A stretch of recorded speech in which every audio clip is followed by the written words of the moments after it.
It's my firm belief that just as we can take the healthy eyes of a condemned criminal after his execution, and with these alien eyes restore sight to a deserving blind man, so also can we successfully transplant other organs and members of the body, attaching and grafting them where needed, even in cases where important arteries and nerve centers have been severed.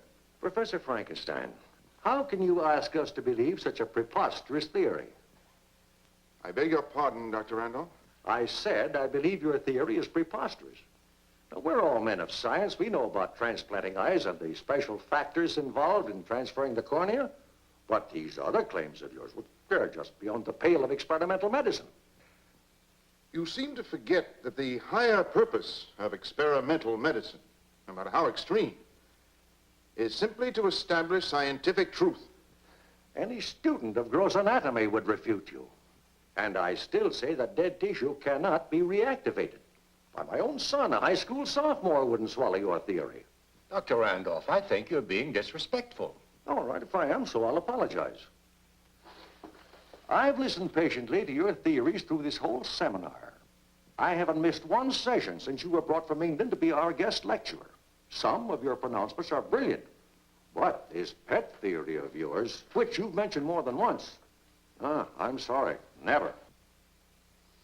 Very well, Dr. Randolph. You cling to your skepticism. I'll hold to my beliefs. And someday, very soon possibly, I'll prove them so conclusively that even cynics like you all over the world will be convinced. I think that's all. Good day, gentlemen.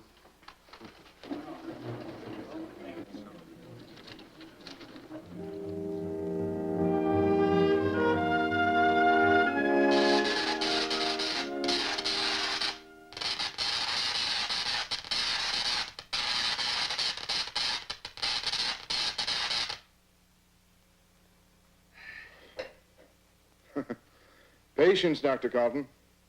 Did you check the sweet foliage? Probably not. It seems that Dr. Randolph's remarks upset me more than they did you. Weren't you disturbed at such insolence? No. No, as a matter of fact, in some ways, I'm rather grateful to him. He forced my hand. And since you defended me so valiantly, and you're my close ally and fellow worker, our hand.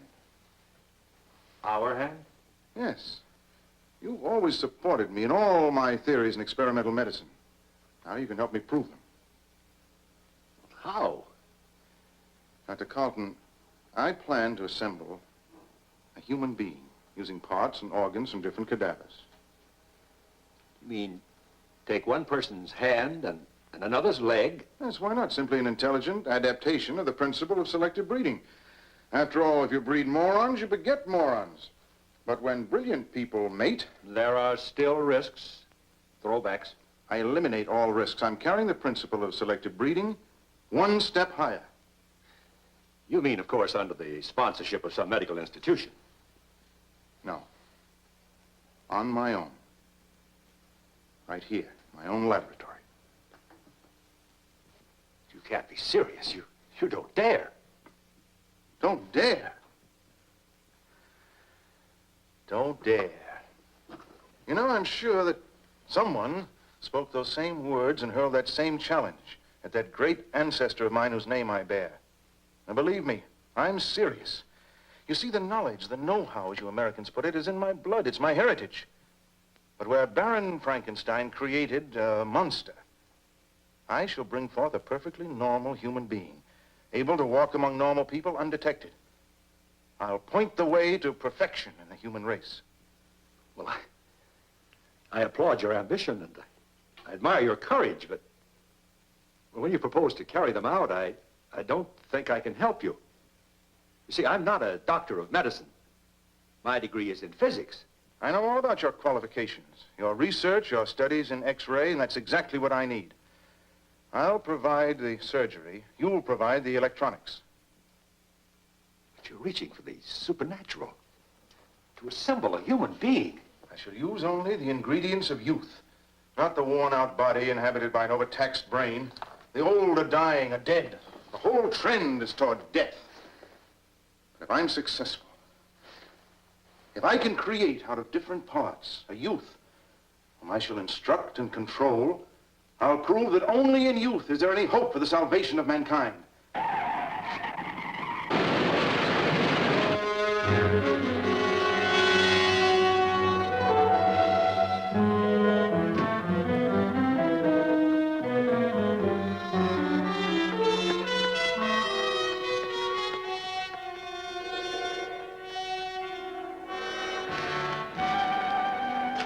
Teenagers, both cars loaded. Back from a party, I guess. Head-on collision. What a crash. I was right behind them. Jammed my brakes on as fast as I could.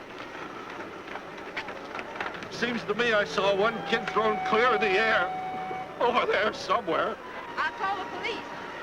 Did you go over to him? Oh, not me. I can't look at that sort of thing. That kid would bleed to death before the police get here. I think he's had it. Terrible. Terrible.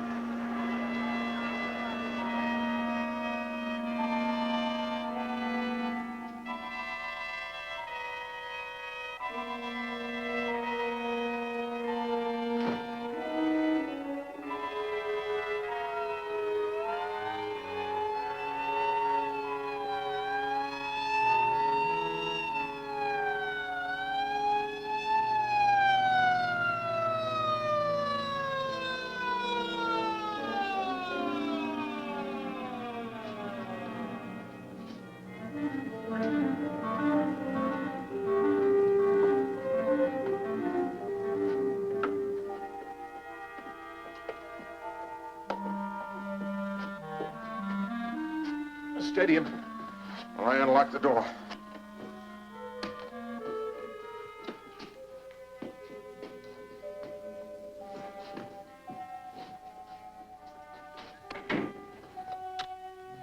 How do you think you'll get away with this?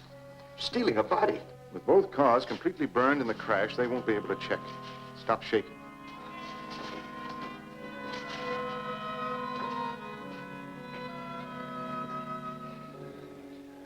It's cold in here. It should be. I keep the temperature of the vaults at 36. Ideal for unembalmed bodies. Temperature of a morgue?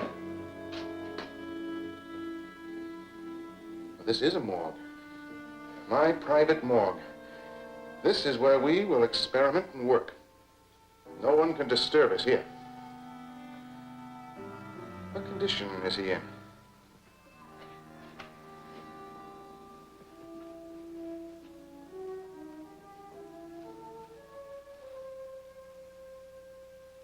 Tell me, what condition is he in? Dead. I know that. That's the way a layman would describe him. But I also know, and I want you to remember, that in this laboratory there is no death until I declare it so. Now, describe his condition. Well, the head's crushed in. Possible brain injury. Face is beyond recognition.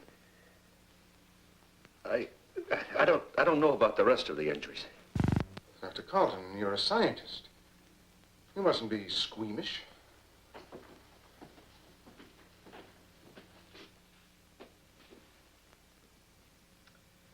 I've seen worse.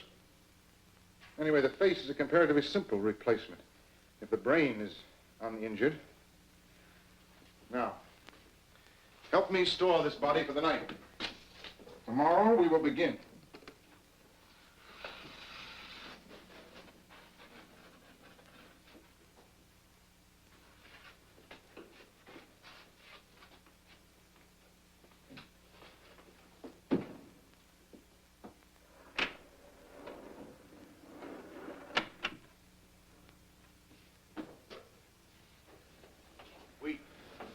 We'll need equipment. I'm prepared. You mean there are others? Only a few parts. Normal preparation for an experiment that will determine the fate of the world. Electrical equipment also. I've been assembling necessary parts for some time. As a matter of fact, in every city where I've lectured, I've made it a point to purchase one or two things that we'll need. We're quite ready to put everything together for our experiment. Professor, perhaps you'd better try and find another assistant. I don't think I have the stomach for this. Dr. Carlton, don't underrate yourself. I'm the best judge of your qualifications. I need you. And you need me. After all, that other experiment that you assisted me in about a month ago made you my ally. Of course, I could use another and uglier word, accomplice, but I won't. But when you started that, I didn't know. You made me believe that you were writing a book. Now you know I wasn't. And remember, it's too late to retreat. Now, I don't want to hear anything more about it. We're in this together.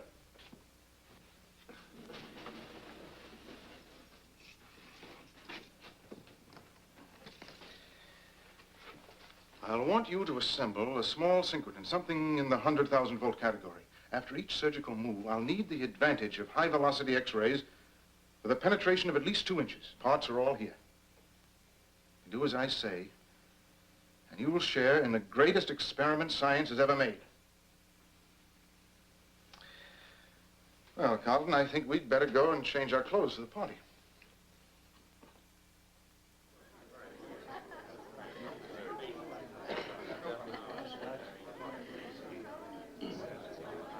May I propose a toast on behalf of all of us to Professor Frankenstein, a true servant of science.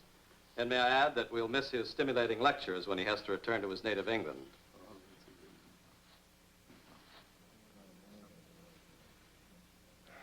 Well, let me thank all of you for listening to my theories and for your unfailing hospitality. I do have to return, as I'm only a guest in your gracious country, but I shall miss you. To all of you. Would you excuse me a moment?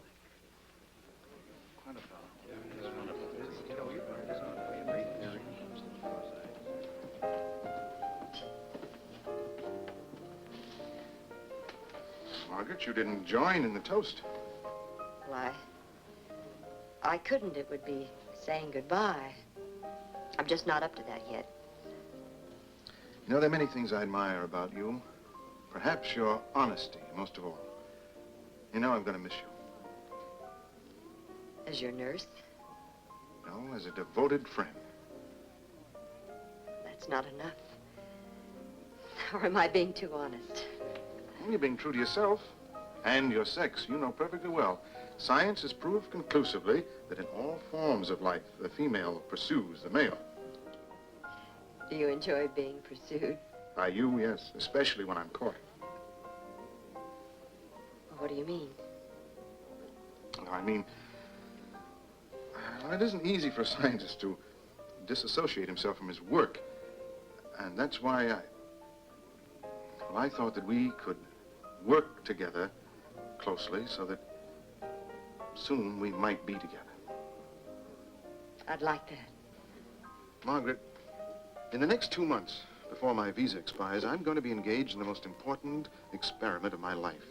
You could help me enormously, more than I could ever repay, by becoming my assistant. Of course, I realize that would mean you'd have to give up your nursing post at the university hospital. You mean a temporary leave? Why temporary? I'm a man as well as a scientist. When my experiment is completed successfully, we could go back together. If you'll have me. You know, they tell me the Queen Mary's an ideal setting for a honeymoon. Oh, darling. Of course I accept. I want you to keep all disturbing factors away from me. Answer phone calls, mail, put off visitors, interviewers' requests for articles and periodicals and so forth, and postpone all my appointments. I want to see no one but my associate, Dr. Carlton. And of course, you. I'll be the best watchdog you ever had. Of course, I'll have to give up my room at the hospital. Well, I suggest you move in here. You could have a wing to yourself, and Mrs. Dietrich, the housekeeper, would be the chaperone. If we feel we need one. Sounds wonderful. I'll move in tomorrow.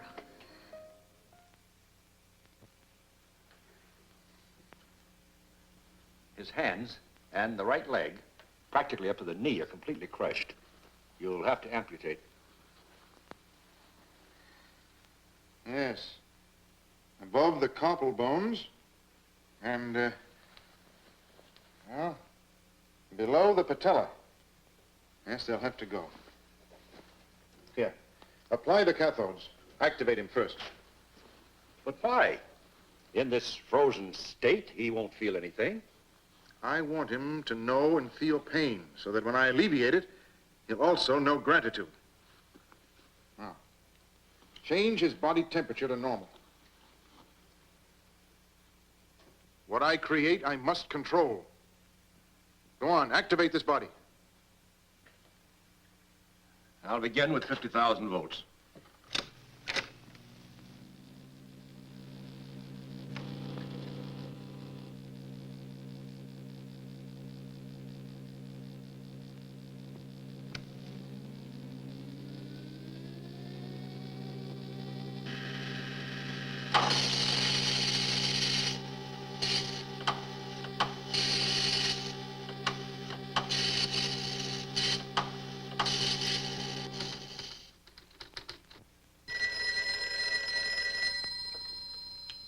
Professor Frankenstein's residence.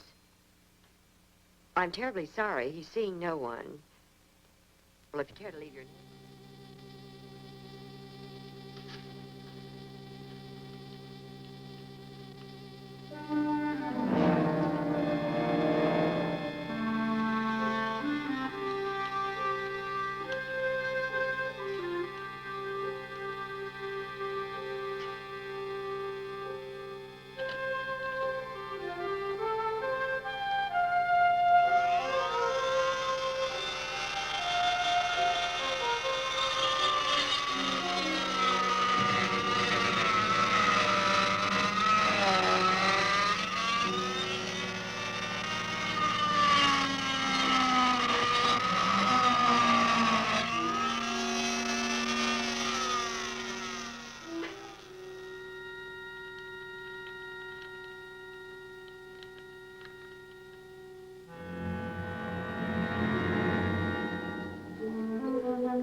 Later, I'll give him a transfusion. I'll select the blood myself. How are you going to dispose of those? You can't bury them or burn them. There's always danger of discovery. I'm not aware of that, Doctor. I provided for this emergency, too.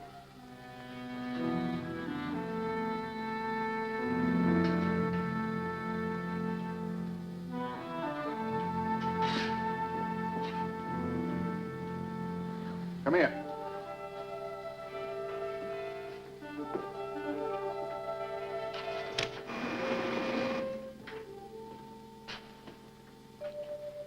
I have a very interesting final resting place for bones and tissues I'll never need.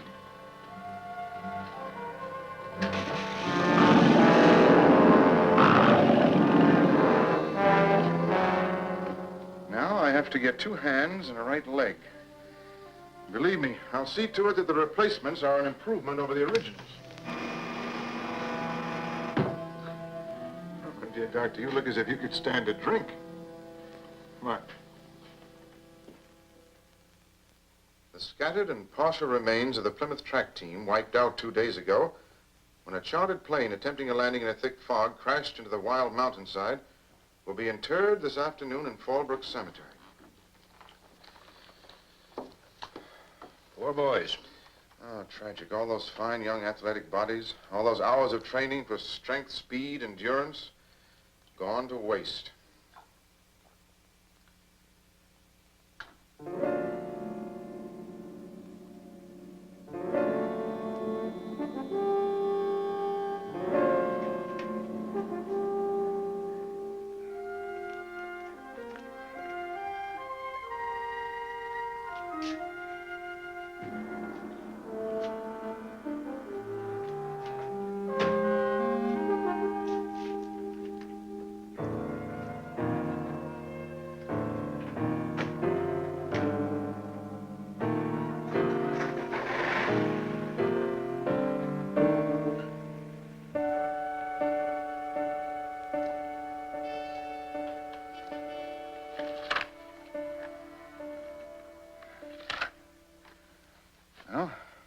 rather neat.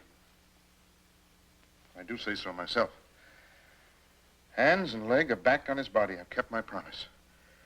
Strong hands of a champion wrestler and the leg of a football star. There. Now, you've got a great deal to thank me for, my dear boy. With the special healing fluids and the vital rays, his bones should knit in a day or two. What is impossible for others becomes a daily event for you. I'm delighted to impress you. Now, help me put him back.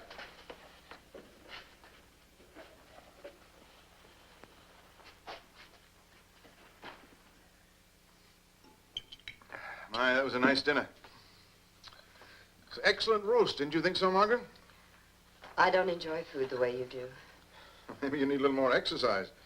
The doctor and I work so hard, we're ravenous. Will you excuse us, my dear? I have some voluminous notes to complete. What's the matter? You're sulking. Good night, Margaret. Good night. Well, how do you think I feel being left alone all day? And in the evening, you either lock yourself in your laboratory with your experiment or you spend hours in your study writing up your notes. It's not much fun for me. You know, I hate to upset you. Well, I plead guilty, Margaret. I have neglected you. There just seems to be more and more work to be done. The pure, clear flame of science, as Huxley put it, is a hard taskmaster.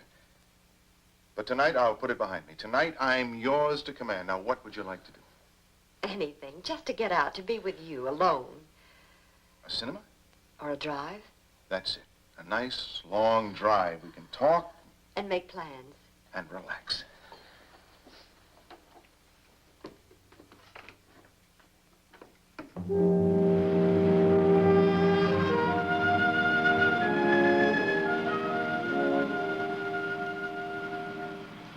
Over there. Let's park and just look at the view and talk.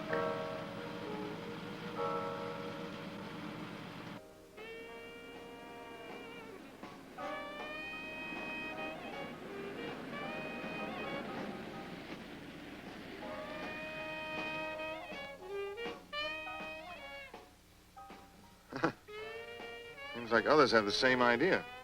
They come up here for some quiet necking. It's a lover's lane. Oh, that's interesting. Sort of a private preserve for teenagers, huh? I suppose as adults, we're lucky to find a parking space. But we'll turn on the radio and do what the teenagers do. They tell me it's loads of fun.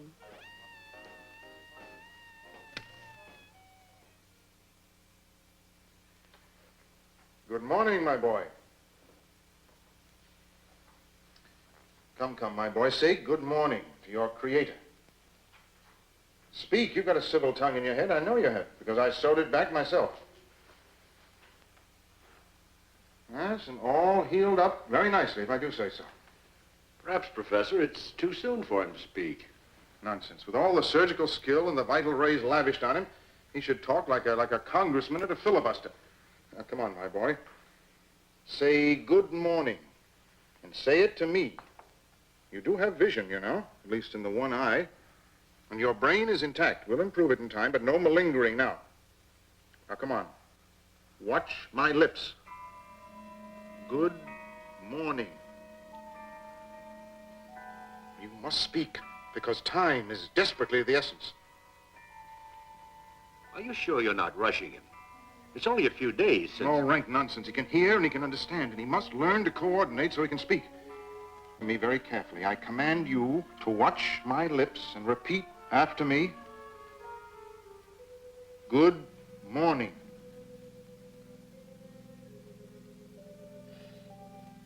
Good morning. Well, my boy, you'll be chattering like a magpie soon. But believe me, you'll be making more sense. I'll see to that. Ah, you see, persistence has its rewards. That's all I want of him this morning. Now, Dr. Carlton, can you accuse me of being cruel? Put him back. Professor, I think he wants to say something else. I like a young man with initiative. Go ahead, my boy. Take your time. I'll listen patiently. Say whatever you please. It's dark in here. Dark. Yes, it is dark for you. But you'll have to reconcile yourself to the darkness because you're going to be in the dark a long, long time. Professor, look. Why, it's amazing. He's actually crying. Can you imagine? Even the tear duct functions. The entire world will be astounded. Well, it seems we have a very sensitive teenager on our hands.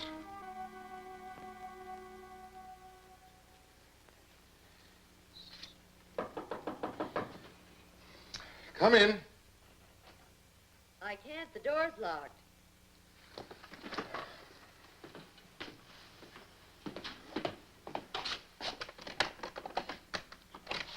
Yes, dear, what is it? Well, aren't you going to let me in? It's your fiancé, not the police. Of course, come on in. I'm sorry, but I just can't be interrupted. However, now that you're here... Well, if you're in a cross mood, perhaps I'd better wait. Oh, no. Come on now. Well, I want to talk to you. Even though the wedding is informal, plans have to be made. Details have to be worked out. The minister, the church, the guests.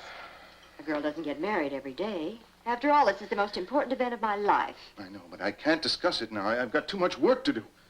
Right now, the most important event in my life is my experiment. You don't have to tell me that. I've never seen such an example of devotion. By the way, dear, what is your experiment? Until I'm successful, it's a deep secret. Even from your future wife?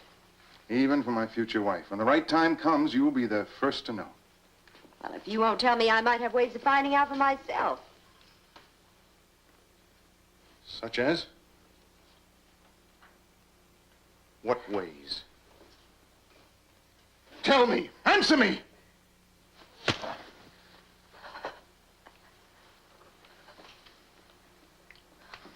I didn't mean anything by it. It just slipped out.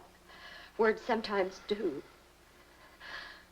I have no intention of spying on you. I don't care if you ever tell me. Now, that's better. Oh, I'm sorry.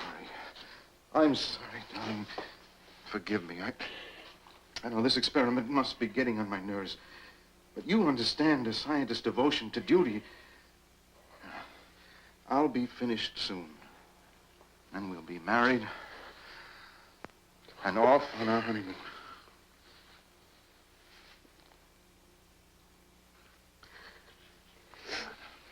Let me dry those tears. You forgive me? Yes, of course. I'll leave you to your work now. I won't interrupt you again. Good. Oh, by the way, Dr. Kaufman and I will be leaving in 10 minutes. We have some extensive purchases to make this afternoon. Will you delay all inquiries by saying that I'll be out of town for 3 days? I must have 72 hours of uninterrupted work. Of course, darling.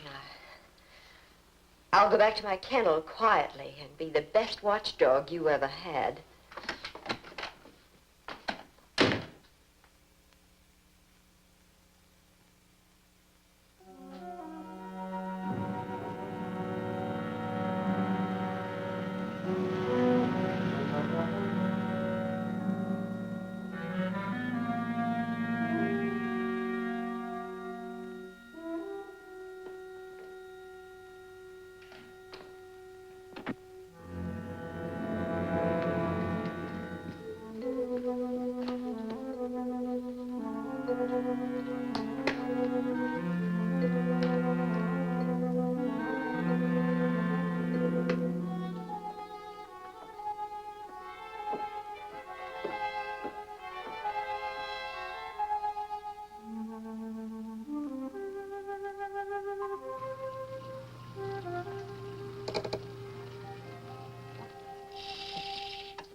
Gee, lady, you must have an old-fashioned trunk. I never seen a key like this since I left the old country. Thank you.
Now, come, my boy.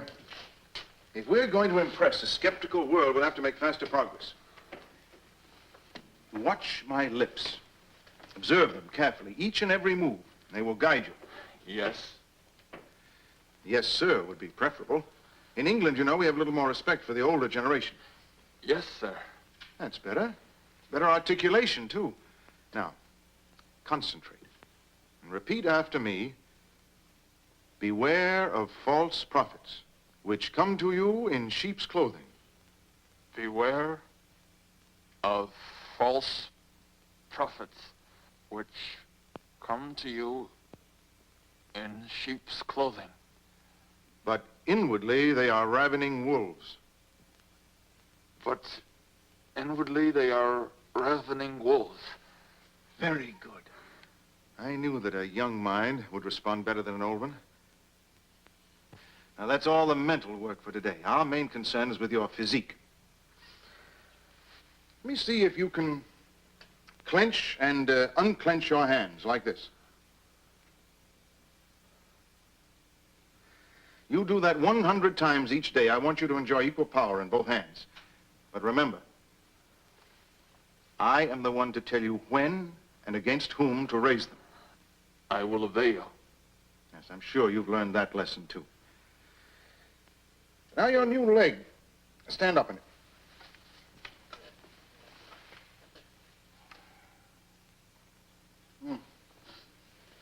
It's quite satisfactory. Sit down. I want you to exercise that leg, too, the way I showed you. Understand? It's very important to keep the blood flowing smoothly in order to ensure proper circulation. Professor, I think he needs some supplementary nourishment. Yes, I prepared some special vitamins. I'll give them to you. I'm going to leave you with Dr. Carlton now. He'll give you some electrical treatments and feed you. You do as he tells you. And tomorrow I'll set up some exercise equipment for you.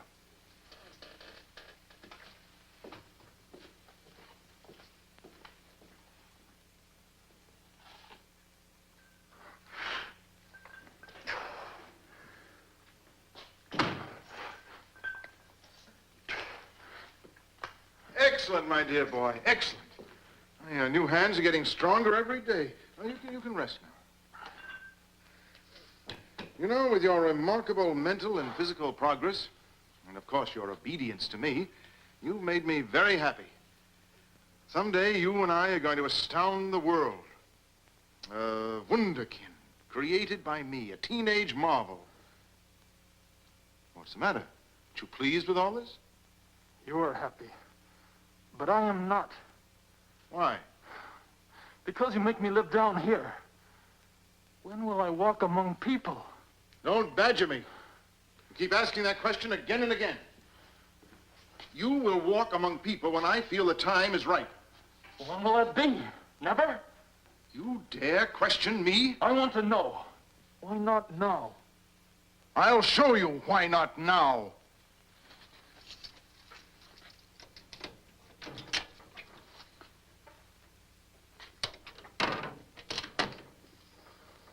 Turn around.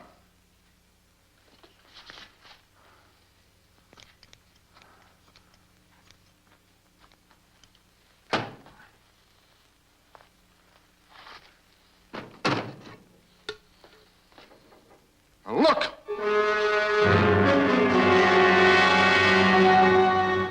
Now you know. But I don't want to be locked up. In that case, I'll leave your face the way it is. I'll make sure you don't leave until I'm prepared to give you a new face. Look again, my boy. You'll be glad to stay here until I make you fit to go among people.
my eyes. He was nearly 7 foot tall. No, he was shorter, but built solid. Broad shoulders, heavy arms. His face, what there was of it, 'twas terrible, terrible. If you ask me, he wore a mask, like those guys who hold up supermarkets. Well, one thing for sure, he was strong. He hit me like I was a baby. I've never been hit so hard. Have any of you ever seen him before, hanging around here, prowling? No, never. Never, and I hope I never see him again. All right, folks, the alarm is out. He can't get too far. We've got the street blocked off. We'll make a check of all the houses in the neighborhood. Now, why don't you all go back to bed and get some sleep? Now, be on the safe side. Make sure all your doors and windows are locked.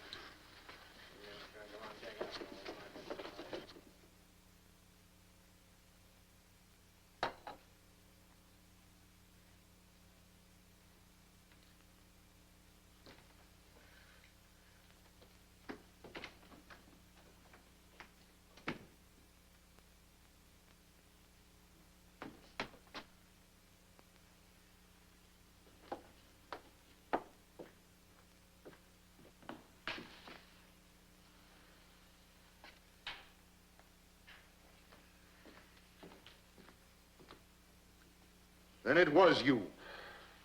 I had to get out. I wanted to see people. But they saw you. Yeah, Now you know the truth. yes, I frightened them. Everybody who saw me, they ran. I told you they would. But I didn't mean to hurt. Hurt! You killed a young woman. You've got the police down about our heads like a pack of baying dogs. By disobeying me, you not only endanger our lives, but you put my whole experiment in jeopardy. I didn't know.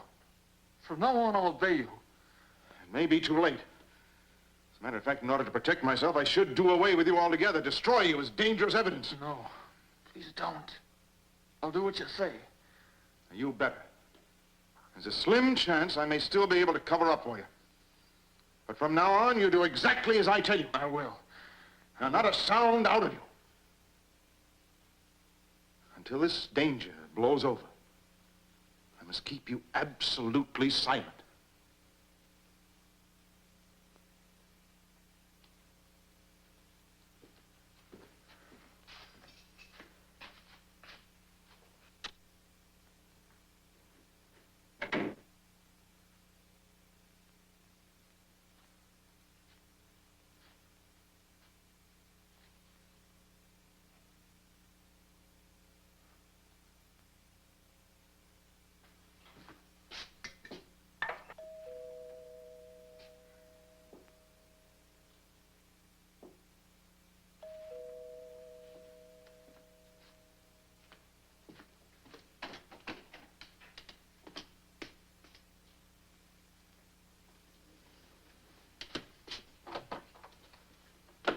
What can I do for you, gentlemen?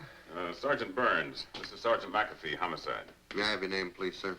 Professor Frankenstein. Just making a house-to-house checkup. Oh, of course. Won't you gentlemen come in? We won't take up much of your time. It's about this fiend that's operating in this neighborhood. Yes, I know. I've read the newspapers. Dreadful.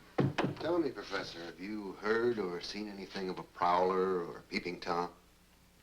No, I'm afraid I have nothing to report. At least on this front, all quiet. Well, if you hear or see anything of a suspicious nature... I'll notify you at once.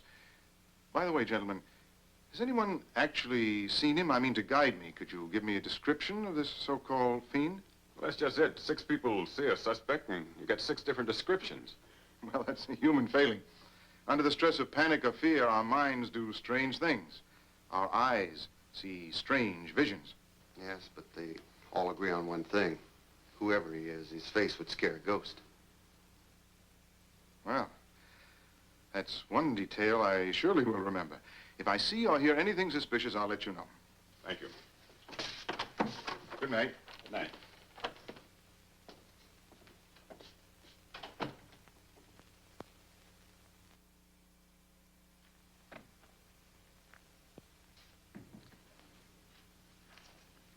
Margaret, who is this man? Oh, darling, this is Mr. Saxton. He's from a jewelry company. Saxton and Sons. We're the oldest firm. What's he doing here? Well, I asked him to come. But the big day drawing close. Come on, dear. I need your help to select an engagement ring and a wedding band. We have some excellent sets, sir. Won't take but a moment to show them to you. Now, that 3-carat square cut, without a flaw, the one your fiancée is wearing, with wedding ring to match, we call that set Joy in Mayfair. Why, all the very best people are buying it. I don't care what the best people are buying. Beauty calls to beauty, and your pretty fiancée should have the very best. Don't you tell me what my fiancée should or should not have. Get out.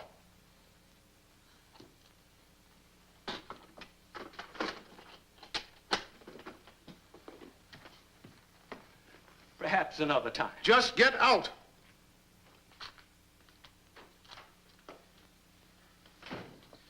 Now, Margaret, I suppose to make me feel guilty, you're going to burst into tears. I'm too furious to cry. You know I gave strict orders not to be interrupted. And today of all days, when I've already lost precious time. I thought the great man could spare his fiancée a few moments. And you know I do not allow strangers in this house. Well, he's nothing but a harmless salesman. He didn't come in here with a tape measure or a magnifying glass and fingerprint powder. I don't care. I don't want any strangers in this house. Why? Are you hiding something? What do you mean by that? I mean that I know you are hiding something. You explain yourself. I don't know what you're trying to prove or how, but I saw your great scientific experiment. I saw your monster. You actually saw him? Yes, in the vault in the cellar, where you and Dr. Carlton work so feverishly day and night. Yes, I saw him. How did you get in?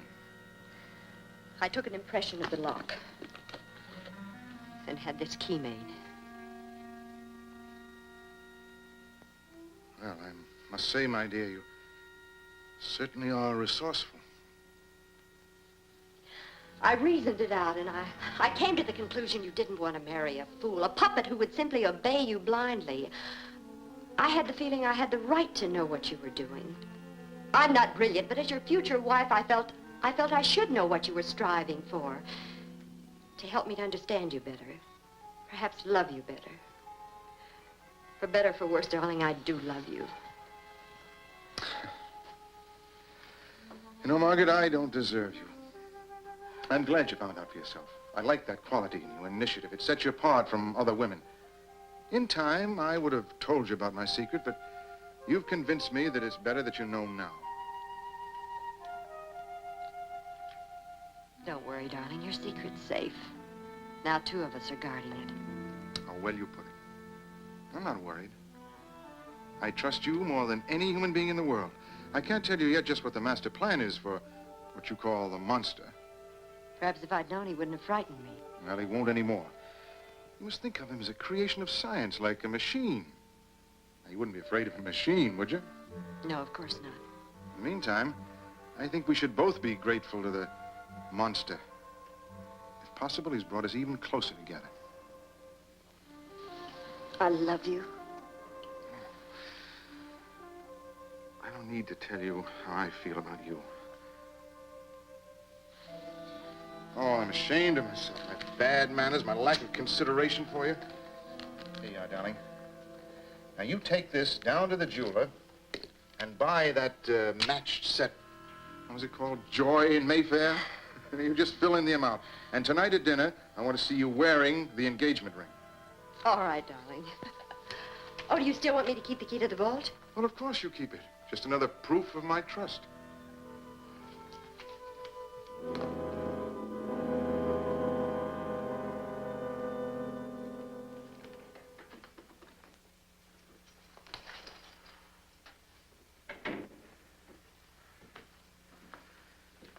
Well, my boy, I think we're safe. The storm is blown over.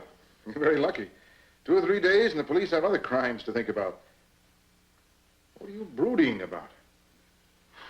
Keep thinking of the day when I can go out and be among people, and they won't run away from me.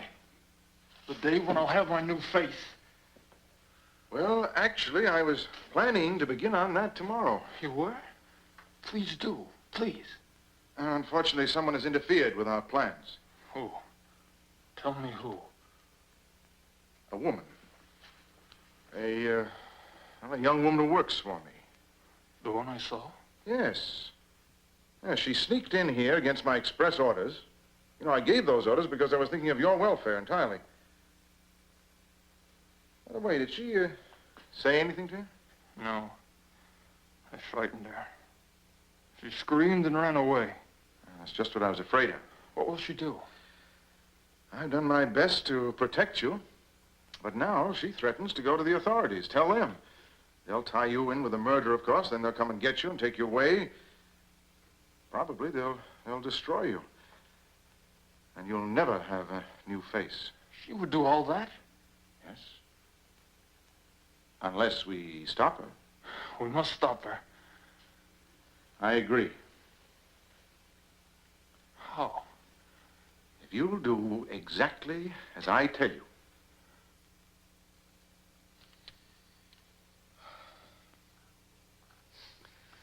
Darling, I'm afraid I'm going to need your help.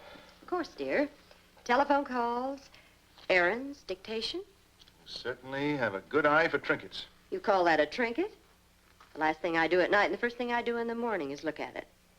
I value it very much. Really? Well, it's very sweet of you to say that. Now tell me, how do you want me to pay for it?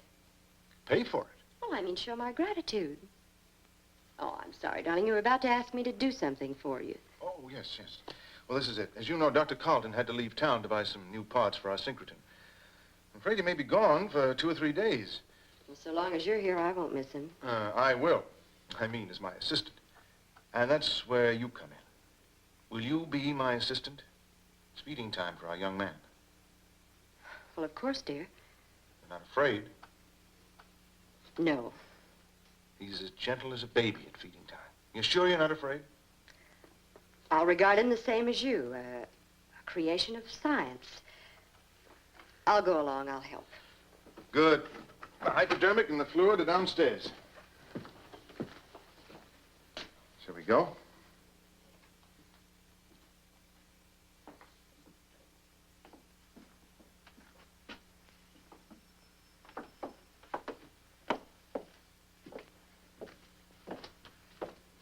Go ahead, my dear. You open the door. Use your own key, the one you so ingeniously had made.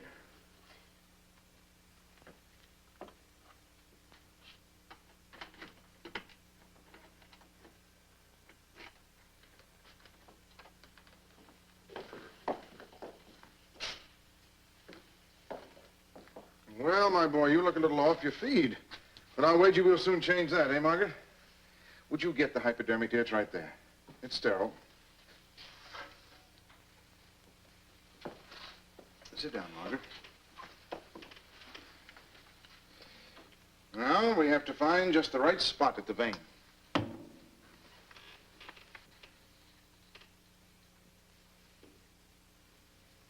There it is.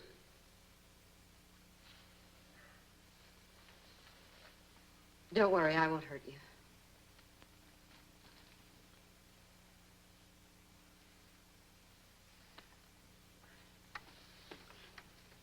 I'll be right back, dear. I'm just going upstairs to get a supplementary vitamins. You hurt me. But I also fed you. There, it's all over. You want to hurt me. Some more. No, I don't. Sometimes we can't avoid giving pain, even to friends. You're not my friend. Well, yes, I am. You only say that, but you're not. You want to see me killed. No, I don't. I want to see you live. You don't! You don't!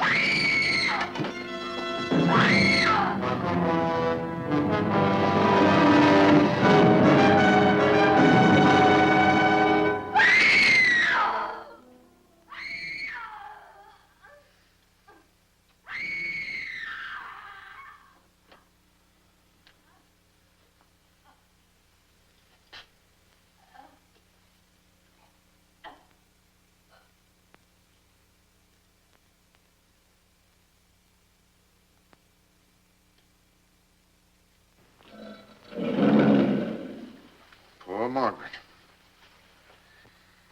You've done your work well. You've earned your reward. My new face? Exactly. Tonight, I'm going to lead you out of this darkness. We'll go among people. Discreetly, of course.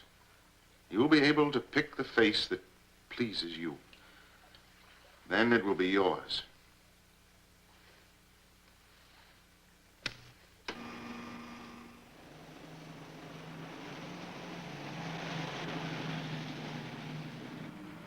Well, my boy, you enjoying the ride? Night air is stimulating, isn't it? I like to breathe, but I'm afraid to be in a car. Well, that's natural. You were killed in one. The memory of that crash was embedded in your brain. Will I always be afraid? No, you'll get over it. You're young. And after I've grafted on your new face, life for you will really begin. You mean that after you give me another face? New impressions will crowd in, one on top of the other. Life will become fresh and exciting.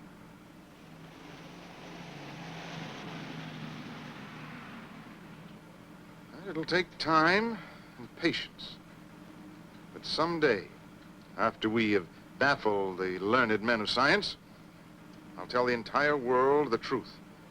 How you were reborn. How I fashioned you from different parts, breathed life into you, pumped knowledge and wisdom into a brain that was hidden in a corpse. Then I'll be honored by the entire world, having brought mankind one step further in the eternal battle against death.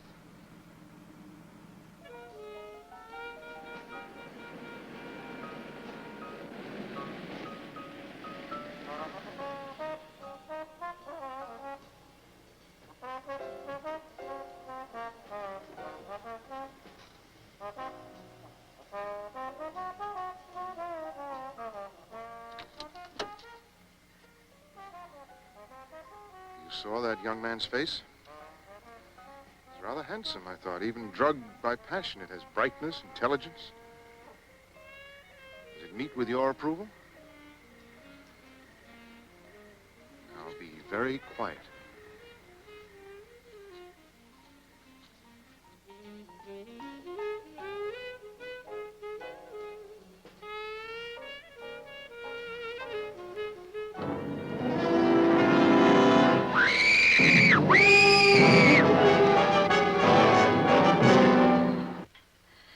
The doctor gave strict orders that she mustn't be disturbed. Well, maybe you can help us. Just tell us what she told you when she got home. She couldn't say very much. Every word was agony. Just that she suddenly saw this monster, this unknown thing through the car window. He had only one eye and not much face. And he just looked at Bob. Then she screamed and fainted. She heard no more, saw no struggle? When she came to, Bob was gone. The keys were still in the ignition. How she was able to drive home, I'll never know. But she stumbled in, panicked, and screamed until the doctor gave her a sedative. Well, has she said anything since? Only the boy's name. She keeps moaning, Bob, Bob. The one who did this, you think it's the same as... Well, maybe this time it's just a hoax. Could be some school kids getting in charge out of scaring people, or maybe a jealous rival. Did she have many boyfriends? She was seeing Bob pretty steadily. He was her first date. Well, did he have any enemies? Not that I know of. He's popular in school. He's a quiet boy. Lives with his aunt. We know we've spoken to her. What will you do? Well, we'll go over the car and check the place, and as soon as we find something, we'll let you know. He may turn up himself any time and tell you it was all a practical joke. I hope so. I certainly hope so. Is this Bob? Yes. Arlene took it in our backyard. Yeah, good-looking boy. Quite handsome.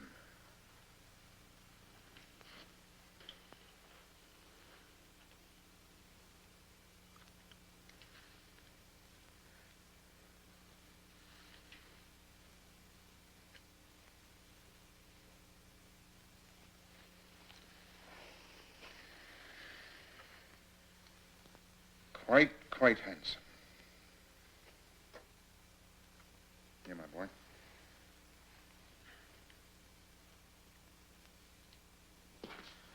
Well, all the new equipment is in the trunk of the car. Acquired discreetly in 4 different cities, as you instructed. Good. Some special coils for raising voltage. magnetic generators, and a variety of small parts. Excellent. Well, we're prepared for anything. Now, as a small reward, let me pour you some of this sherry. It's really quite exceptional. Superbly dry. A caress to the palate. I quite agree. Excellent. You know, I can never understand the American passion for sweet wines. Barbaric. Well, give us some more time, Professor Frankenstein. After all, it takes centuries to become as civilized as you are. Oh, no, I'm not being critical, nor ungrateful. America's been very hospitable to me. And I think of what I've accomplished here, I shall remember it always with deep gratitude. By the way, what's become of your housekeeper, Mrs. Dietrich? Oh, I let her go. She had an offer from a wealthy invalid. It meant permanent security for her, and since I'm leaving in 2 days, well, we'll just have to fend for ourselves. And while I'm asking questions, and I hope this isn't indiscreet, where's your fiancée? Margaret is, gone. Disappeared. Ah, perfidy. Thy name is woman. Quit me cold. After I'd stolen precious hours away from the experiment to select this for her, an engagement ring. It was rather expensive, too. It's a pity. You mean she just up and disappeared? Packed up all her things, secretly. Left me rather a bleak note, something to the effect that our marriage just wouldn't work out.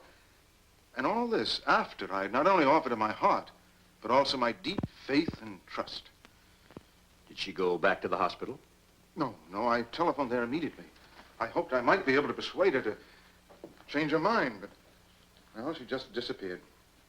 Well, I suppose it's understandable in a way, and very embarrassing for her to have to admit that she'd given her heart even briefly to the wrong suitor. But isn't that the way of women? They make us poor men suffer for their blunders. Well, Doctor, in time my heart will mend, but now I must lose myself in my work. I must devote myself to science and research to the exclusion of all other interests. I suppose it's the only thing left. I think you'll agree with me when I show you what I've accomplished. And believe me, this is far more significant than the flight of a silly, emotional girl. This has to do with our young man. Something's happened to him? I would say so. Early this morning, before your arrival, I helped him off his table and gave him his mirror. Now, if you'll come down with me, you'll be the first to see his new face. New face? But how? Where did you Oh, come now, Doctor. Why burden yourself with unnecessary details? After all, we're both interested in the same thing, results. You come and look. I think you'll realize that we're practically at the end of our experiment.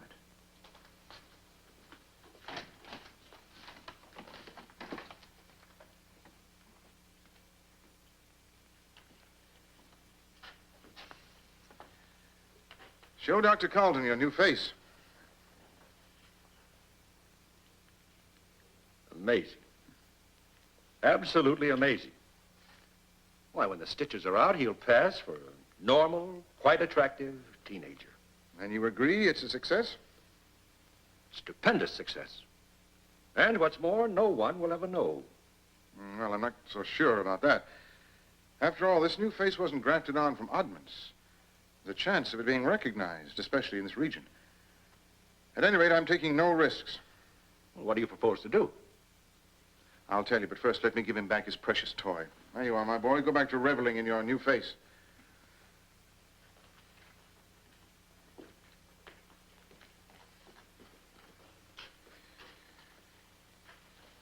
I'll tell you what my plans are. Actually, our plans. We're going to take him to England. It'll be much safer to launch him there. But how? You need a passport, identity, a name, and assuming that you can safely prove all those, you can't keep him locked up in the cabin for the whole voyage. And after we land, customs, immigration, well, we'll come up against all kinds of questioning authorities. Oh, you do run ahead, my dear Carlton. Now you do run ahead. Those packing cases over there are stamped electrical apparatus. Actually, that's what they will contain. The parts you just purchased and the rest that we dismantle. They seem large enough. Larger. Each one of those cases has a false bottom. I don't think I quite understand. I assembled him, didn't I? I disassemble him here, preserve the parts, and later, in England, I reconstruct him. In my London laboratory, I have the same facilities, the same equipment, and the same assistant, you. Can't do that. It's too inhuman. I can't be a part of such a fiendish plan. You can and you will. You've got no choice. And actually, there's no time to be lost.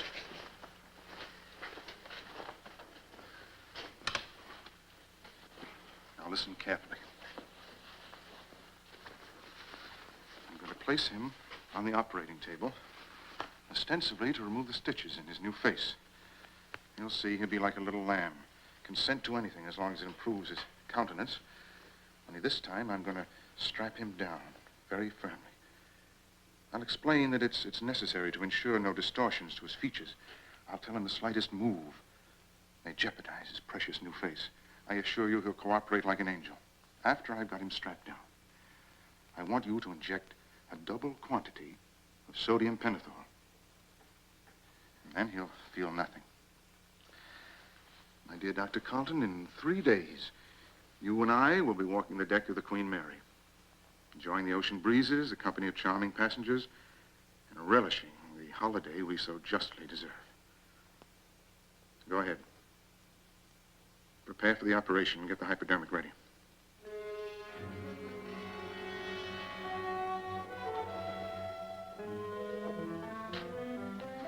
Well, my boy, you're quite proud of your new face, aren't you? Yes. With it, I can walk among people. They can see me and not be frightened. Not quite. But after I've removed the stitches, no one will be able to tell a thing. Then your new face will be yours permanently. Let me have the mirror. Don't get on the table, my boy. We've got to get you ready.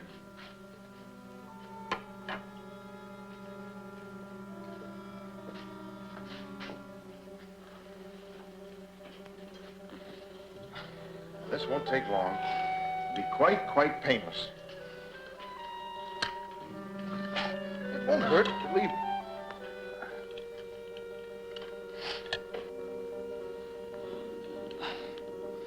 Go ahead, give him the pentothal. No, I don't want that. I know what's best for you. No, you want to hurt me. Go ahead, silence him, fool. His arm's not steady. No, you won't.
Perhaps it's not too late.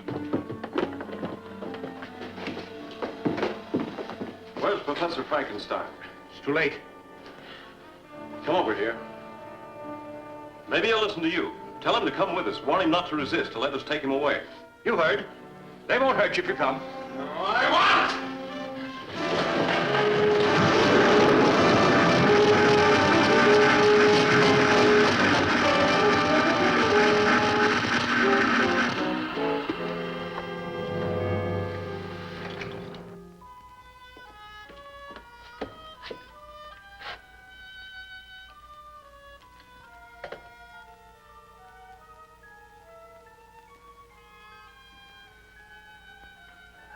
I'll never forget his face after the accident.